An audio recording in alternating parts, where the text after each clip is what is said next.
toothpick ko para malalaman ng mga apo ko. Ipakain ko sa kanila. Binigay ng lola ko ang recipe ito, kaya naman, ipapasok naman sa apo ko. Ibinigay ng lola ko ang recipe ito, kaya naman ipapasok ko sa mga pinsan ko. Galing pa sa ninuno ko ang recipe ito, kaya ituturo ko naman sa inyo para hindi maging boring ang mga prito ninyo. Galaon! Bungga! At nagbabalik na naman po tayo sa Luto Balinat! At ngayon, ang lulutuin natin ay tinatawag kong yummy steak. At ang mga kailangan natin ingredient ay tig-5 pisong mantika, 4 na itlog, harina, breadcrumbs or bulok na tinapay o yung tostadong tinapay, cheese flavored na chips, at hotdog. Ang una natin gagawin para sa recipe ito ay didikdikin natin ang tostadong tinapay dahil wala tayong breadcrumbs. Since hindi kaya ng kamay natin ang pagdikdik, kailangan natin kumuha ng matigas na bagay. Can someone please give me a matigas na bagay? Yan. At dahil po sa pagdikdik, nabasag na po ang itlog. So kailangan yung pagdikdik natin may emosyon.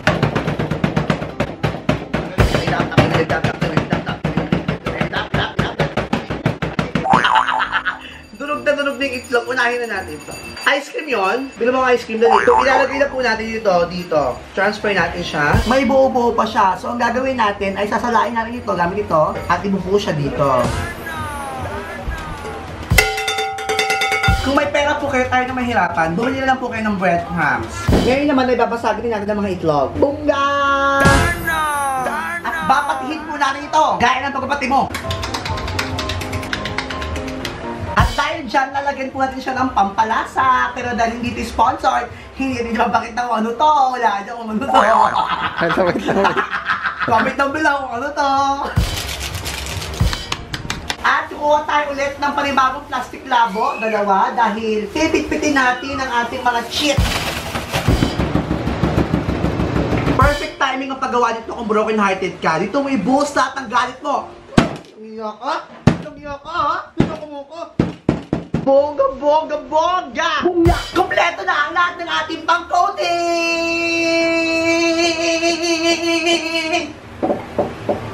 Meron na tayong itlog, harina, breadcrumb, at chips na dinuro. Ang next na gagawin natin ay hihiwain naman ang mga hotdog.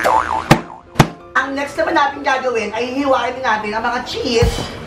May nakalimutan ako yung ingredient. Kailangan natin ng mali! At syempre, hihiwain din natin ng mali. Itong mga maliliit na hotdog nito ay hihiwain natin sa gitna. Take note, hindi mo hihiwain ng fully, kundi half lang. Tapos, ang gagawin natin ay kukuha tayo ng cheese. Lagay mo ang cheese sa gitna ng hotdog at tatanggalin ang sobra.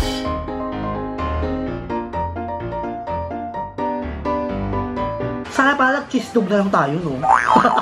Bungga! Dapat nakangiti ka para masarap ang luto mo. Bungga! Mga bata, mag-ingat sa paggamit ng kutsilyo. Kung di mo kaya, huwag ka lang gumawa. Charot lang, ipahiwa mo sa nanay mo. At ayan, tapos na ang ating last piece. Ang gagawin natin sa maling naman ay hindi ko pa alam. I-figure out ko muna.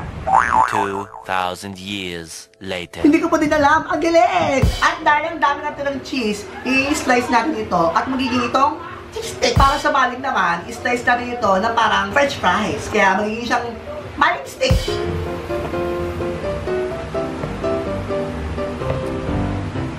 Hiwain mo na konting ganito ang cheese para lami! Bungga!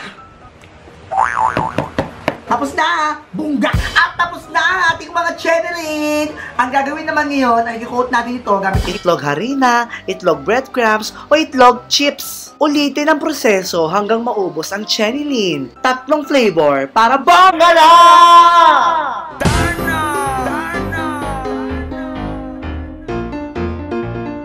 Ready na siyang prituin! Mag-iprito tayo! Bungga, bungga, bungga, bungga, bungga! Bungga!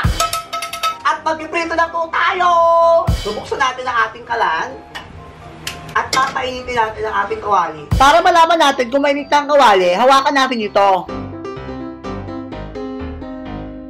Hindi pa rin siya mainit. Kapag blazing hot na ang kawali, ilagay mo na ang tig-5 pisong mantika. Tinatry natin yung cheese kung malusaw ba siya o hindi. At kapag malusaw siya, itigil na natin to. Yun o, pak, pak, pak, pak, pak. Oh, hindi siya nalusaw. Hindi nalusaw yung cheese. Bungga.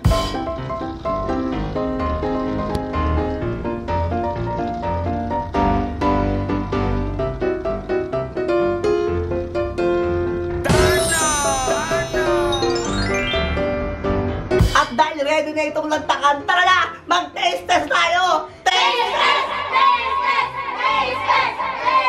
Yummy talaga. Super yummy. Sarap.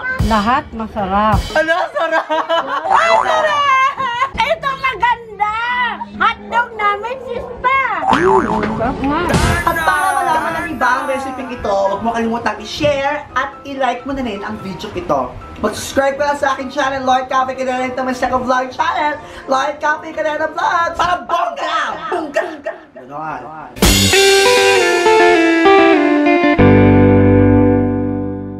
Lloyd Cadena para sa pagbabago, tarana, tarana, tatatatatarana. Lloyd Cadena para sa pagbabago.